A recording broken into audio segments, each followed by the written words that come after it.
Selamat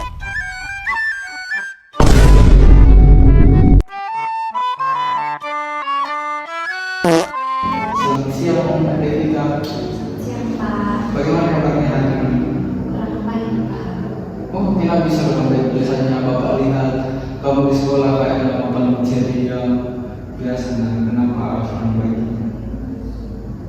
Jadi ini, Pak, ada masalah Pak yang sedang lagi.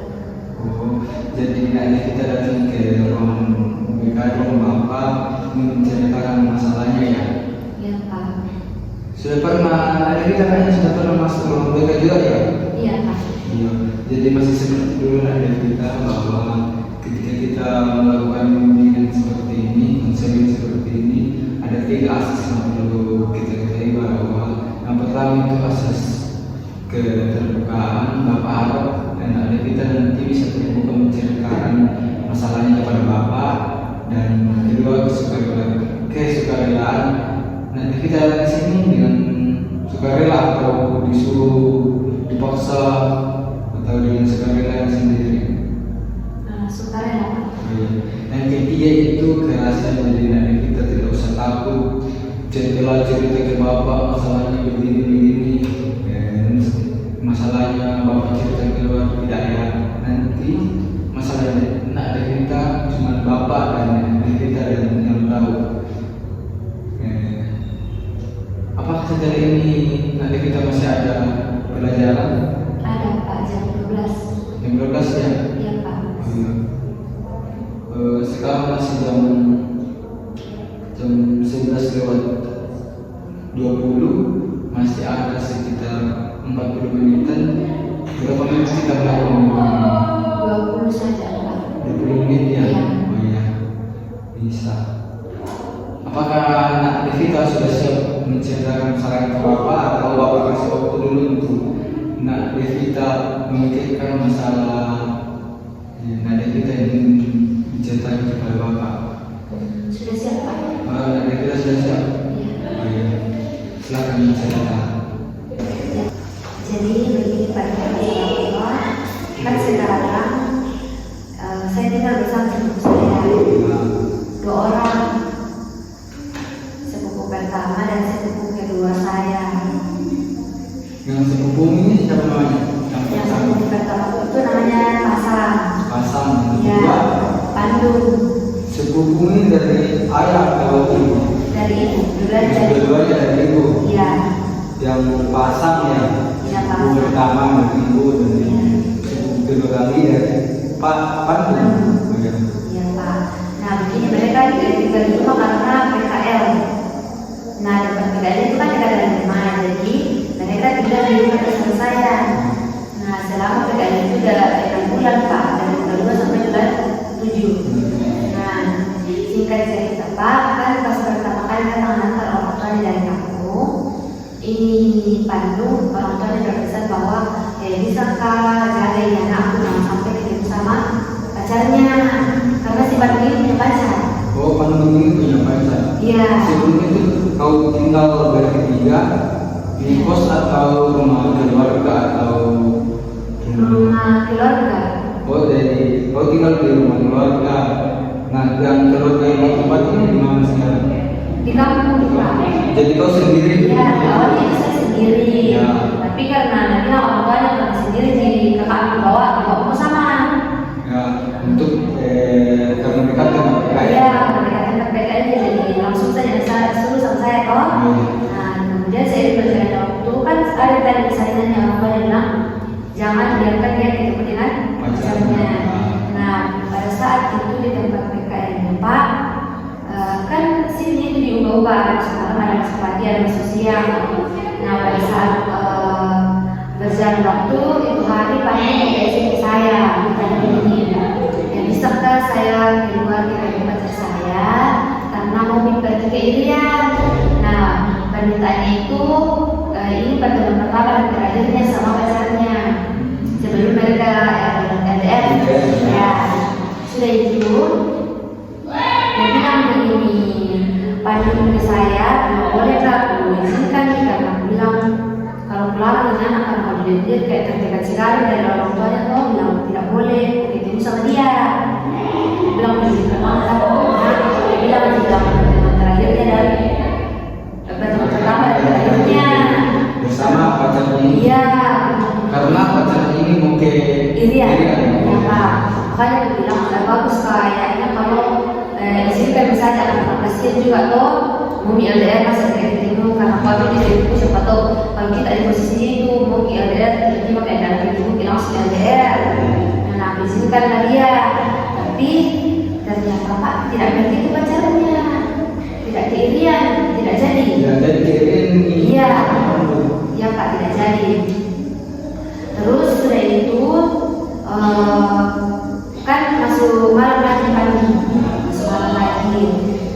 Awalnya tidak tahu kalau dia itu diantar pulang cowoknya tiap malam kan, dan tempat mereka itu pulang jam 7:30. Tapi dia tiba di rumah biasa jam 10 dengan alasan katanya banyak apa disuruh di tempat PKL-nya, disuruh dijaga ini, perbaiki ini.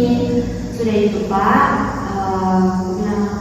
kayak makin lama ini anak kayak makin menunjang, kayak tidak ada nih izin-izinnya ke saya, tidak jujur ke saya. Baru sudah itu yang begini, kenapa pulang terus? Kayak capek di situ Pak karena curiga betul dia bilang ini antara cowokku. Ternyata tiap malam itu Pak antara terus kali cowoknya pulang tapi pergi dulu jalan sama. Oh jadi si Pandu ini ya yang sehubung kedua kalinya dari Iya. pulang PKL itu 7:30. Iya. Tapi biasanya itu sampai di rumah itu jam berapa? Jam 10, setengah 10. Oh jadi padahal kalau tempat PKL dekat. Dekat dari rumah Pak. Bisa jalan kaki kilometer dari rumah. Oh padahal dekat sekali ya. Iya dekat Pak. Karena di nama antar itu baru sudah itu Pak. Pas aku tahu antar terus cowoknya, gue udah cari terus Pak, udah terus bilang katanya orang tua begini, jangan sampai begini kok nanti. Biasanya orang tua jangan kembali terus sama cowokmu, tapi tidak ada kata Pak. Sudah itu kayak capek motor, kayak pas aku tanya kalau tidak ada kata. Sudah itu tiba-tiba dia ini panik, telepon sama rumahnya. Iya. Telepon rumahnya di kampung. Ternyata yang cerahkan sama mamanya langsung balik fakta Pak, semua itu perbuatan yang dilakukan langsung melemparkan ke saya. Ceritanya ke mamanya, dia bilang begini,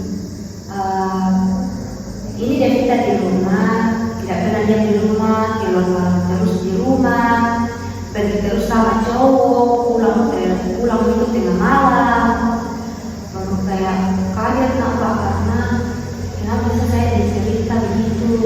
Jadi setelah kau menasihati si Pandu ini bahwa ada nasihat dari kamu jangan keluar atau pergi sama pacarnya. Iya Pak. Pacarnya. Nah setelah kau beberapa kali tidur itu ya. Iya. Tapi setelah kau tidur dia menghubungi orang tuanya dan memberikan fakta bahwa kau yang sering bangun malam, kau yang pergi sama laki-laki. Iya Pak, gitu. Nah terus selain itu Pak, ini mamanya di atas pergi cerita ke mamaku. Dia bilang ini dia kita dibawa katanya di bakalan terus pergi punya cerita ke semua orang di kampung, pergi menceritakan bahwa saya itu keluar malam sama cowok lain, pulang tengah malam.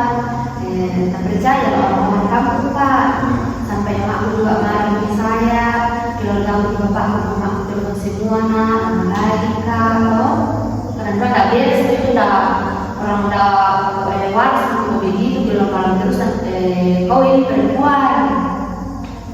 Terus kaget nampak pas tiba-tiba semuanya telepon itu nama alamu. Terus bilang kenapa saya dulu ini anak toh tolong kita bilang dia tolong kita kembali Pak. Baru ini juga aku bilang pas tanya Pak kayak ini sedih sekali Pak, sedih itu hatiku Pak, karena kita yang cerita ulang di kampung, nah putar balik ceritanya. Sudah itu Pak, pada saat itu kan tidak ada sama sekali yang percaya sama saya, tidak ada yang mendengar sama saya. Pokoknya percaya dulu orang bahwa saya ini tinggal malam. Karena itu laporannya yang paling itu di orang tuanya. Apalagi orang tuanya dia kan langsung ke dinas sebagai tetangga-tetangga ke mama aku. Jadi ceritanya menyebar di kampungnya bahwa aku ini sendiri malam begitu. Iya Pak, jadi kayak kaget karena kenapa bisa kita tiba-tiba ada anaknya padahal anaknya yang berdua di sini. Jadi pas tahu itu padahalnya karena di kampung itu kurang diri karena mau cerita ke orang tidak ada yang dengarnya.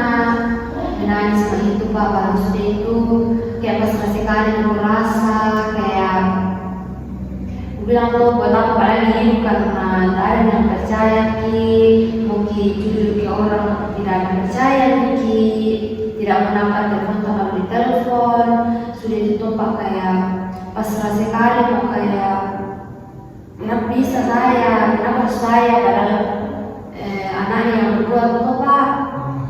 Bahkan sampai berpikir aku mulai karena percuma nggak juga kalau ada masih di dunia ini begini baru tidak ada yang mendampingi, tidak ada yang mendampingi. Pernah kak berpikir Pak bahwa lebih baik itu menghilang dari dunia ini daripada begini karena kayak benar sekali merasa bagi saya Pak. Ya, saya tahu perasaan adik kita, saya tahu posisi adik kita bagaimana ketika kita mengalami masalah yang seperti ini. Bapak tahu bahwa pemikiran kita setelah kita menghadapi masalah yang cukup berat yaitu mengakhiri masalah itu dengan cara adik kita tadi yang instan, tapi mungkin itu yang agak sedikit tidak baik atau negatif, tapi Bapak lihat kita masih menginginkan melepaskan masalah ini dengan cara yang sehat. Contohnya saja nanti kita datang ke Bapak menceritakan masalah yang dialami dari kita. Iya Pak. Jadi Pak, negara juga cerita ke Bapak karena Bapak ini siap mendengarkan saya. Terus karena saya bingung mau cerita ke siapa, tidak ada yang mendengarkan, makanya saya bilang lebih baik saya ketemu ke Bapak untuk menceritakan semuanya. Saya tahu ada solusi dari Bapak, ada saran dari Bapak untuk membantu saya. Apakah saya masih sanggup, apakah saya masih bisa melewati semuanya. Ya, dalam permasalahan yang kita hadapi biasa itu mesti ada rasa kebingungan untuk menyelesaikan masalah itu. Tapi setelah kita cerita ke Bapak, ini masalah yang dalam diri kita, Bapak tidak akan membiarkan adik kita menjalani masalah ini dengan sendirian dan kita sama-sama akan mendapatkan solusi kecil dari masalah yang dalam adik kita. Menurut Bapak pribadi mengenai masalah yang dalam adik kita, bagaimana ketika anak kita menjalani hubungan dikeluarkan dengan pandemi ini ya, adik kita tetap menjalani hubungan seperti biasa tanpa membatasi, tanpa menghilangkan rasa kekeluargaan itu, tetapi adik kita membatasi hubungan dengan pandemi. Adik kita bercerita dengan dia, berbicara dengan dia, tapi adik kita tidak boleh terlalu jujur atau menceritakan mengenai masalah-masalah yang dialami adik kita. Siapa tahu setelah adik kita menceritakan masalah yang dialami adik kita atau masalah yang lain yang dialami adik kita, dia membuatkan fakta dan menceritakan kepada kampung mengenai masalah-masalah adik kita.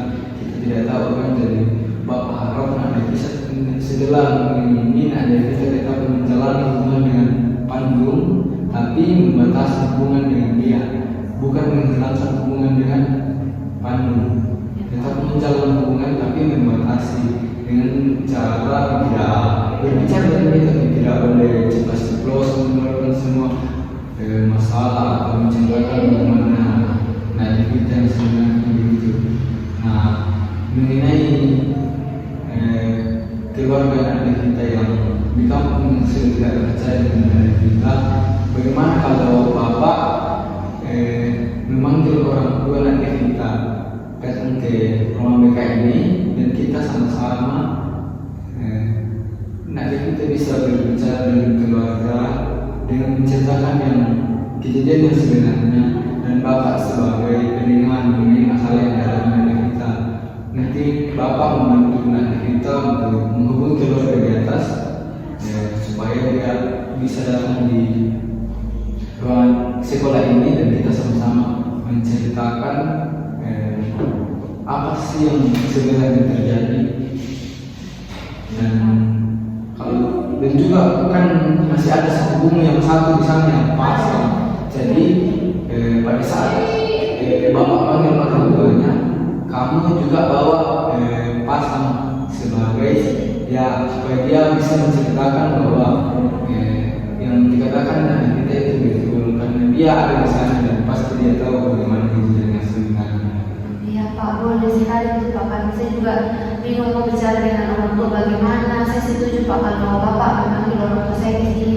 Tapi bolehkah Pak panggilan itu langsung Bapak saja yang panggil, karena kalau saya sudah tidak diangkat teleponnya Pak. Oh iya, nanti kita berikan nomornya Bapak dan saya Bapak telepon orang tua di atas supaya benar dia bisa datang ke sini. Nanti setelah saya menghubungi orang tuanya, saya konfirmasi mengenai kapan kita melakukan hubungan lagi setelah mendapat jawaban dari orang tua dari kita. Iya Pak. Masih ada lagi yang menceritakan dari kita? Sudah tidak ada Pak. Sudah tidak ada. Jam juga sudah lewat beberapa menit. Tidak apa karena supaya masalah ini dapat clear dan anak kita dapat senang kembali, dan saya juga senang kalau lihat anak kita biasa di sekolah itu kayak gembira gitu, tapi beberapa hari kayak Iya Pak. sendiri. Iya Pak. Sudah tidak ada yang ingin menceritakan? Iya sudah tidak ada Pak. Masih mau kali lagi. Oh iya, kalau mungkin silakan. Terima kasih Pak. Ya.